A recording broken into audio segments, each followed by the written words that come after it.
So we just took the Eurostar for the very first time from London to Paris, and if you're watching this video, chances are you are planning to take the Eurostar yourself, and so we thought we would share our experience of taking the Eurostar and everything that you need to know, and also what not to do when taking the Eurostar. So you're in St Pancras Station and you're wondering, Jay, how do we get to the Eurostar terminal? Well, you would have come through one of the two main entrances, and as you enter into the station, you want to be looking for this like brick entrance. It's a very kind of iconic English brick that you'll see on many of the houses around the UK. And as you enter this entrance, you'll come into the very glorious St Pancras Station, which is very bright. There's a lot of light coming in, and on either side you'll see these shops and restaurants with these kind of glass storefronts. So what you want to do is it splits into two lanes. You want to go either lanes, just carry on for just maybe 2 or 3 minutes. You'll pass a piano, and then when you pass the piano, you want to be looking on the right hand side and you'll see the Eurostar terminal. You can't miss it. You'll see a sign saying the Eurostar. You can also access the St Pancras Station from the underground. So when you take the tube, you want to make your way up. You want to pass the gates where you tap off, and then you want to turn left, and you'll see all of the ticket machines on your left hand side. And be warned, it can get extremely busy in this area because I think everyone's trying to buy tickets in that area. Yeah, there's a lot of people. And so you just want to do the same thing as I explained before. You just want to go up the steps and then look for that brick entrance. And the next question is, Karolina, should you bring your own food to the Eurostar or should you buy something at the station? So actually it's up to you, but what we would recommend is to look for a nice place which is selling some easy options at the station. We went for Paul. Yeah, that's what we would definitely recommend, because we went for some baguettes to get into this Parisian vibe. The French mood, you know, like I think Paul is French. Yeah. But there is, like Karolina said, M&S, so you can go into there. It's like a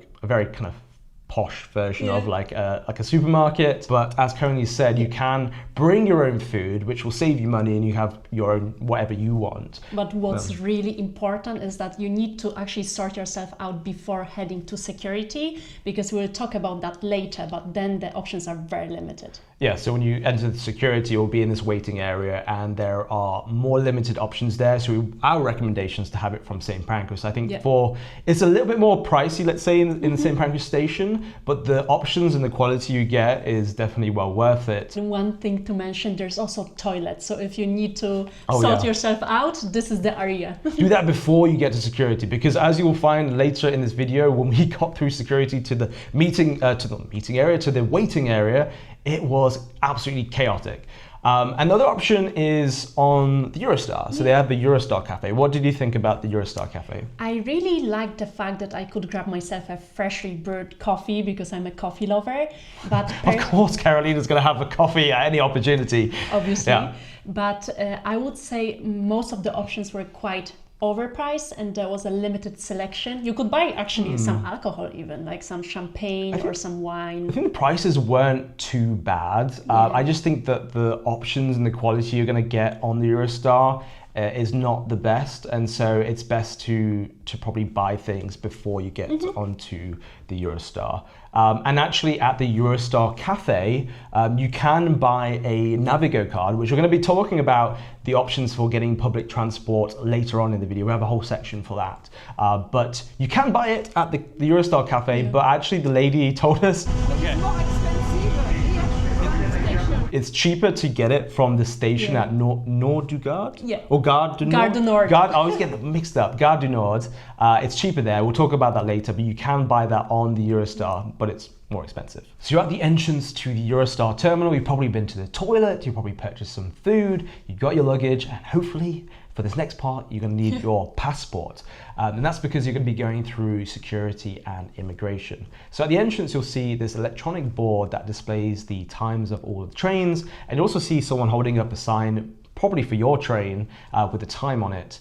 And then you want to make your way into these kind of queues. It's actually a really big area, and it was quite surprising for us because we've seen some videos and that area is completely packed. There's lines backed up. That's why it's like kind of a maze, because there's so many people there expecting to go through there. And actually Eurostar officially says to be there 90 minutes before your train departs, because it can get extremely busy. For us, it took about 15 minutes, but definitely take Karolina's advice and Eurostar's advice, come 90 minutes before, just in case it's not the same experience as ours. hours. So you'll make your way through security and immigration, and this is where we actually think the reason why there wasn't any queues is because they let everyone in for the trains, because the waiting area was uncomfortably crowded. Yeah. It was just like mass crowds everywhere. All the seats were taken. It felt a little bit kind of, I don't know, you felt a little bit claustrophobic. I would say overwhelming, and it was even difficult to move with your suitcase. That's how busy it was. It was. We managed to find a seat eventually, but there are some options, Karolina, for food. Yeah. So actually there was, I think, 3 different options. There was pret-a-manger, and even we checked the prices, and they were Pret's good, yeah. Pret's like very popular in the UK. It's affordable. I would say it's cheaper than the prices in St Pancras Station, but the quality you're going to get from Pret is not as high as, let's say, Paul. Yeah. But it's a good option. I would say it's actually not too bad, and you can grab like, you know, coffees and hot drinks from there, as well as like sandwiches and baguettes. But also what's interesting, it was the duty-free area there, so like it felt a little bit like airport vibes. Yeah. But, so you had like the pret-a-manger, you had next to it the duty-free, and then next to it, I forgot the name of it, but it was more like a drinking place. Like people. It was actually so interesting because people were buying like beers. Yeah, people were getting into the mood heading to Paris, grabbing some beers. So that's probably where you want to go. But again, options are more limited once you get through security. And one thing that we highly recommend you do when you're traveling to Europe is to get yourself an eSIM. This will make your life so much easier on your travels. The one we recommend is from Allosim, the sponsor of today's video. So with Allosim, they have a Europe eSIM that covers you for 35 countries. So that includes the likes of the UK, France, Spain, Italy, and many more countries in Europe. So if you're coming to Europe, you don't need to worry about getting a physical SIM card, because an eSIM is a digital SIM card and it covers you for so many countries. So it just makes your life so much more convenient, makes life easier, because you don't need to keep finding a SIM card shop every time you come into a new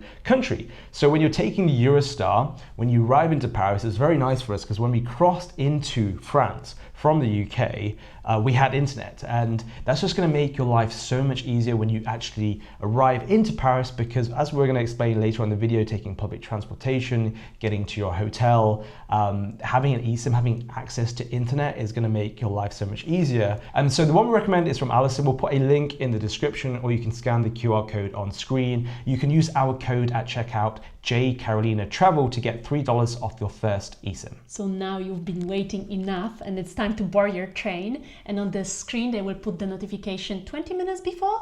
So you will follow all of the people right to the escalator that will take you to the platform. And what's really important is that you need to make your way to the train as early as possible, because it gets very busy. When you get the notification to board the train, the escalators, everyone starts queuing up, because everyone wants to get onto the train first so that they can take advantage of the luggage storage and also the overhead storage above your seats.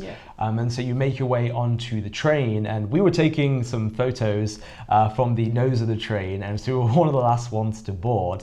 And that was a slight mistake, because when we came in, it was kind of a struggle to find some space in the luggage storage to put our suitcases, and we had like small carry-ons, and so we had to reshuffle the storage. There was a baby stroller there. There was also a lady there that were helping her to put her luggage in. But we did find some space, and actually later on, there was actually at the other side of the carriage a half-empty luggage storage. What about the seats? What did you think about the seats? So we made our way to the seats, and my first impression was that they were quite elegant and nice, but I think that they... Elegant. I mean, I'm not sure if I use elegant. I think you like the word elegant, but I would say they were just, you know, nice and comfortable, but they're quite used. I think, you know, I don't know how many thousands of people travel on the Eurostar every day, but they did the job. Like, and you're paying for the standard ticket. It's not like you're in like the business seat. And so the seats were nice. They had trays for you to have the food that you've probably purchased or taking yourself onto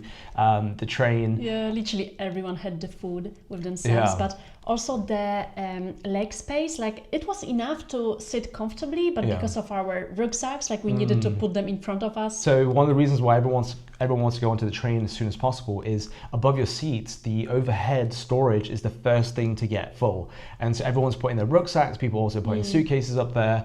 And so for us, we have these kind of large rucksacks, and the space in front of us, we had to put them there, and that kind of limited our leg space. And so it was slightly uncomfortable because we didn't have anywhere to put our rucksacks. So that's just why you want to be coming onto the train as soon as possible. But actually it was a very pleasant journey on the Eurostar. So it took around 2 hours. 2 hours, 15 minutes to be exact. I think it's like an hour out of the UK. Literally after the hour we left, we crossed the border with France. Literally on the dot, like an hour. On the dot, yeah. The Channel Tunnel, which you're going under the tunnel, that took around 30 minutes.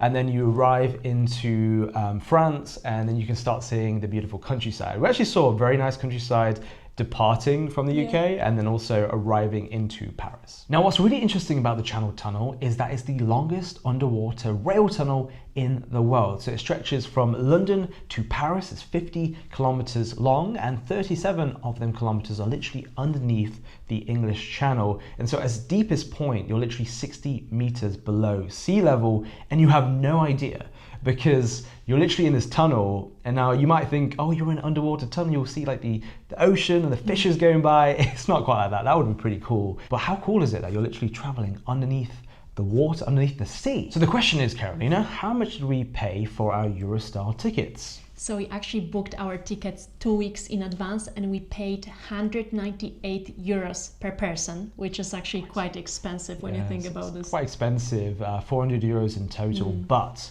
I must say, we must say, that the Eurostar experience, taking that, I think is superior to taking a flight. Because a flight would be most likely cheaper, but you have to deal with the airport, getting through security. It was just a lot more smoother and more convenient taking the Eurostar. And taking a train, personally, I think we prefer taking trains than flights. Yeah, it feels like the adventure. Especially when flights, you have turbulence and you don't like landing. You find that the most terrifying part of the journey. And so it is worth, I would say, the experience of taking the Eurostar.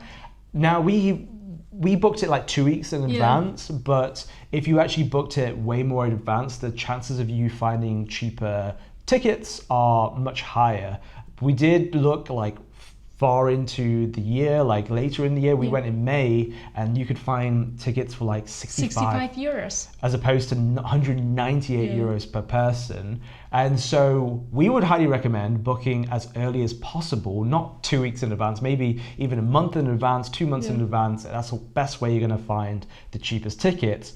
Although Eurostar know that a lot of people are going to be traveling during the peak times, especially during the summertime. And so the chances of you finding, big discounts, probably not as likely, but it's still worth booking more in advance. And what about the times of the day? So actually it was also very interesting, because obviously the majority of people would like to take the morning train to get into the Paris as early as possible, but we found... Then it kind of falls in line with checking into the hotel at a nice time. Exactly, but we found that actually the evening tickets were the least expensive ones. Yeah, I would say much cheaper, but that's the case of people not wanting to arrive into Paris like late in the evening. You're losing the day. Yeah, exactly. It's a great point. And the afternoon tickets were a little bit cheaper for some of them, but there wasn't too much difference. Yeah. So now the question is, which class should you go for? So there's 3 classes. So there's we went for the standard one, which Eurostar is the basic standard. one. Yeah. And then there's Eurostar Plus, which is just a little bit more extra, like extra space for the legs, and meals are also included. And then Eurostar Premier. Yeah. And so Eurostar Premier is like kind of business class, I would say. You get lounge access, you get probably nicer meals, and more like nicer seating and space, like leg space. But what we found when we were booking it, that it was 200 euros more per person to book Premier. Which is crazy. And it was 100 euros more to book the Plus. And so for a 2-hour journey, we were actually very comfortable being in the standard. And we didn't have any problems with being in that kind of seating. It just did the job. Like, you're gonna take it for 2 hours. You don't really need the luxuries. Although, if you did book it in advance, and if someone said to us that it would be an extra, let's say 50 euros, because it can be sometimes 50 euros even more less for the Plus.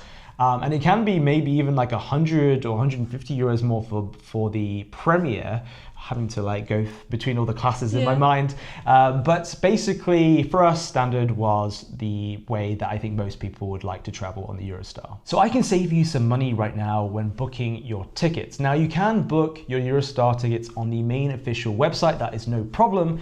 but I have a way to save you some money, and I'm sure your ears are perking up right now. So if you actually booked your Eurostar tickets on Klook, the price of the tickets of the Eurostar on Klook are exactly the same as the main official website. But here is where the magic comes. At checkout, if you use our code JKarolinaKlook, you'll get some discount on your Eurostar ticket. So you actually save money rather than using the main official website. And we highly recommend Klook. It is a great place to not only book transport, but also to book your activities, your attractions and experiences in Paris and also in Europe. And right now they're running a deal that can get you up to 25% off Euro summer deals. And so you'll have this hub where you can have your Eurostar tickets, you can have all of your attractions, experiences, everything you need in Europe. And we'll put a link in the description, or you can scan the QR code on screen. Don't forget to use our code JKarolinaKlook at checkout. So you've arrived into Paris at Gare du Nord. Yes. I got it right. And so your next thing is that you're going to arrive into the station and you're probably wondering, how do I take public transport to our hotel in Paris? Now, the area that we recommend if you're doing your planning is La Marais. And we'll put a link to the vlog we did on Paris, and you'll see there why we recommend La Marais. But to take the public transport, you need to make your way down to the metro. So you'll see the sign for the metro with these kind of colored numbers. Make your way down there, and then when you go down into the metro area, you'll see a blue banner that says tickets. You won't be able to miss it. It's quite a large section. And here you can purchase the Navigo card, which is the public transportation card that you can use across France. Now here's where you have some options. So you have the physical card, but if you're more digitally inclined, you do not need the card. You can actually have it all from your iPhone or Android. So let's talk about the digital version first. So the app that we recommend that you download is Bonjour, RATP. And we'll put a link to this one for both iOS and Android in the description. You want to download that because you can actually purchase the digital Navigo card straight onto your phone, and then you can just purchase tickets as and when you please. You can literally purchase a ticket at a time, and that means that you're not going to be wasting money on purchasing too many tickets. Now, the other option is a physical card, which is the Navigo card, as I explained. At that ticket area, you can purchase it at the machine, or you can go to one of the very helpful staff there who are just outside of the area where you queue, and they can help you purchase a card as well. It's the exact same price as the machine, and if there is a lot of people queuing up, actually it's quite nice that they have an option to kind of help you out. And actually you can ask them questions. They're very good English, and so they will help you to buy the physical card, and also they'll ask you how many tickets you want to load onto there. Now we recommend around, maybe for the typical person coming to Paris and taking the metro, we love to walk, so we only used it, I think maybe couple of times, four times, but we were walking a lot, like doing 25, 30,000 steps a day. So you probably want around 8 to 10 on your card. You can actually buy the paper tickets, but one thing that happened was when we were coming back from the Eiffel Tower and we were going to the, what's it called, the Trocadero? Trocadero. But at the Trocadero, the station, there were so many people queuing up for paper tickets, and we just went through digitally. So definitely recommend getting the Navigo card. And also you might be confused because there's the, I don't know how to say it in French, you know the app? IDF. IDF, yeah, there's the French name for it. That is literally the same app as the Bonjour RATP app. And so you don't need to worry about getting that app. Get the Bonjour one, because that's actually really useful also for finding out when trams and when buses are coming, when to use the metro, like what times are all the transport around France. If you found this video useful, don't forget to give us a thumbs up. And in the comment section, you can ask us questions about the Eurostar and we'll happily answer them for you. And don't forget, in the description, we have links to everything we mentioned in this video. Very useful stuff in the description. And so thank you so much for watching, and we'll see you guys in the next video. It's been a while since you said that. Oh my God.